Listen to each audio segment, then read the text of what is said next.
There are places on Earth where the membrane of reality is uncomfortably thin, high in the primordial mist of the Phetchabun Mountains, isolated from the noise of human history, sits a precipice known as Pha Sorn Kaew, the cliff where the crystal is hidden. For centuries, the people who lived in the valleys below this peak watched something appear in their sky. They could not explain it. Their grandparents could not explain it, and neither could any of the generations before them. Today, in this same mountain, stands a temple where time is mapped in stone. 5 Buddhas, past, present, future, and the largest figure on this entire mountain, the one who towers above all the others, is the Buddha who has not yet been born. This is not a mistake. This is the teaching.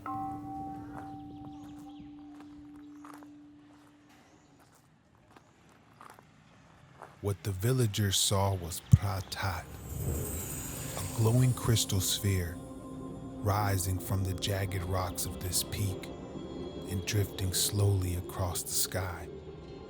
It made no sound. It was indifferent to the wind.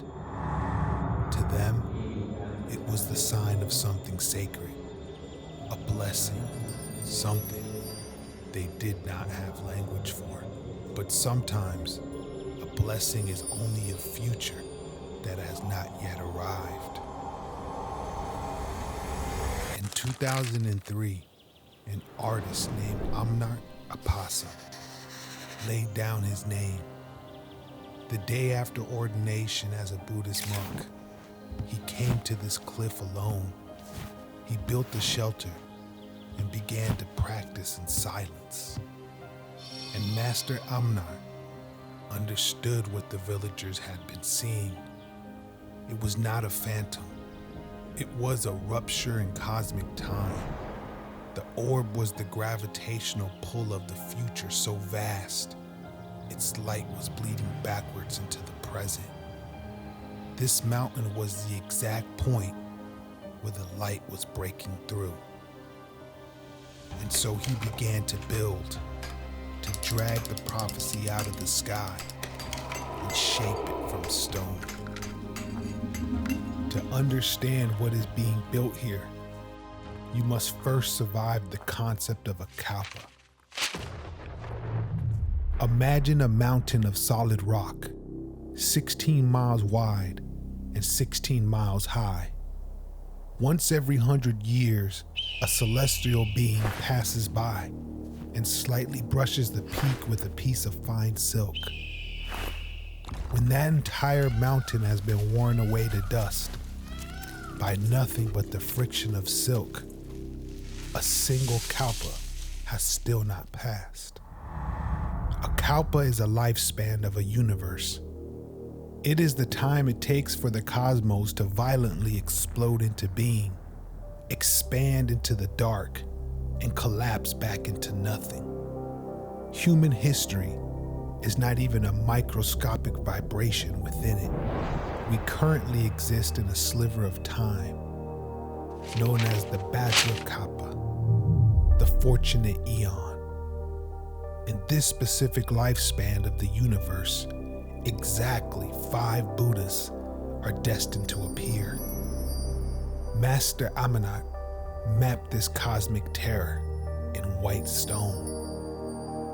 Look at the smallest 3, Kalkusana, Kanagamana, Kassapa, the Buddhas of the deep past. Their cosmic ages are dead. Their universe has collapsed. Their teachings have vanished into the void. They are fixed reality, finished. And then is the 4th face, Gotama, the historical Buddha, the architect of our current fragile moment. Walk the grounds of this temple and you will find the fragments of his struggle scattered through the gardens. The starving ascetic, the sage in meditation, the birth of the enlightened one, the Buddha sheltered by the Naga serpent in the storm. These statues are not biographical. They represent the staggering, violent human effort required to puncture the illusion of the Kalpa. Gotama clawed his way to enlightenment to give us the map of the cosmos. But his era is dying. In Buddhist cosmology, the present is fleeting. Soon, his teachings will be corrupt. His words will be forgotten. The world will plunge back into the dark.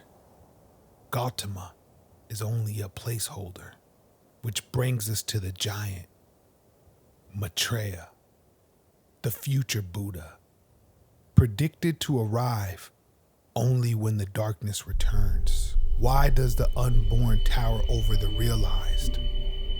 Because the past is exhausted, but the future is an infinite reservoir of unrealized cosmic possibility.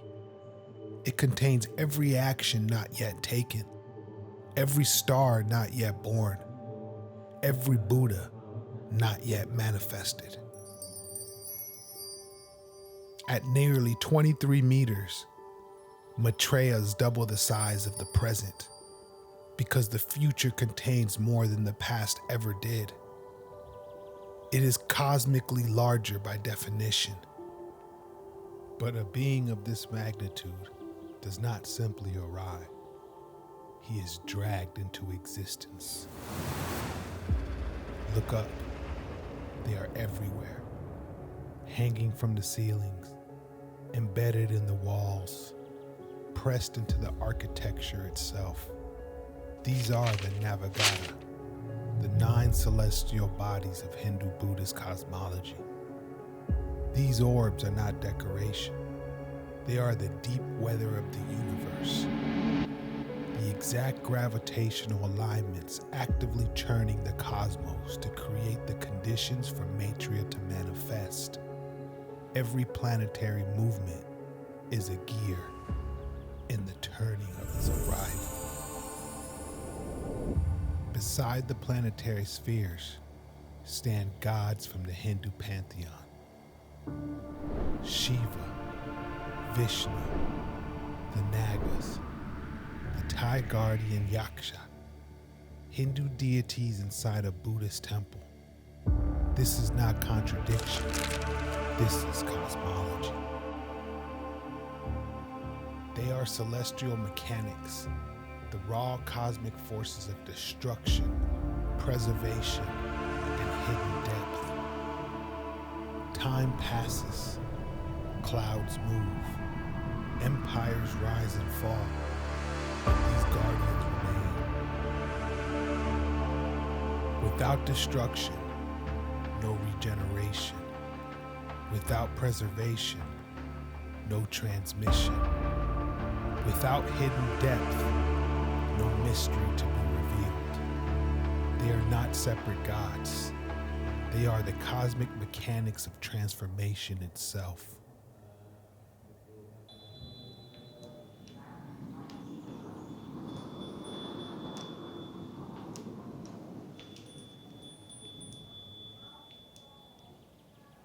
And how does a universe construct a future enlightened being out of the shattered fragments of the present? 6 years of construction, 5 million broken pieces of pottery and glass. Every piece was once a whole object in a past life, smashed and cemented together to form something divine. In Buddhist iconography, mosaics like these symbolize impermanence. Everything breaks, everything dies. Every form returns to fragments.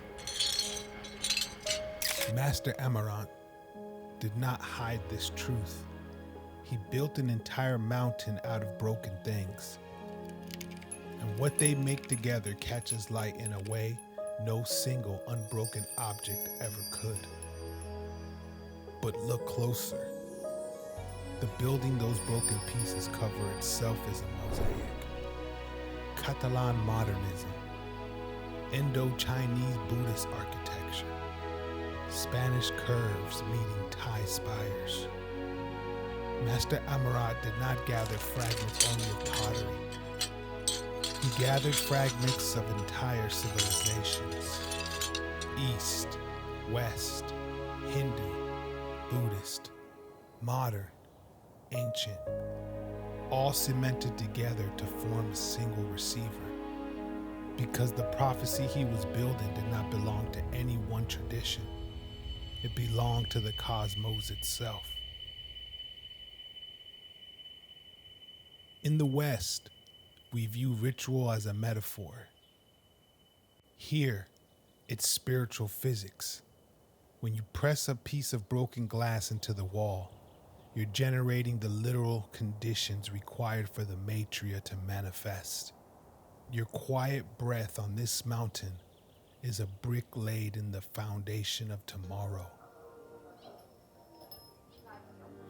Afro Buddha.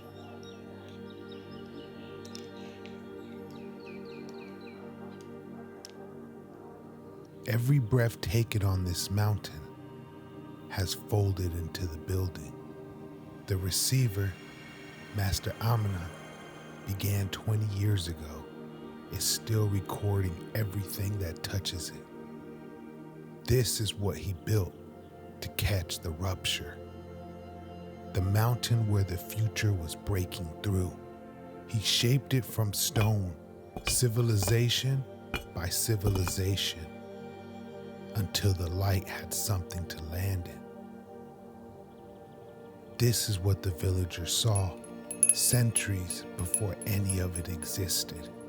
5 million pieces of pottery and glass, catching dawn from the valley at the angle their grandparents stood at. The orb in their sky was not a phantom drifting over the cliff. It was the source itself, finished, sending its light backwards into a century that did not yet contain it. The blessing they could not name was the temple. The crystal hidden in the cliff was the building, and the figure all of it was built for is still here, waiting. Maitreya does not arrive when the world is well. He arrives only after the teachings of Gotama have rotted from human memory, after the words have been forgotten, after the world has plunged back into the dark. That is the door he walks through. The future is not coming back to save the present.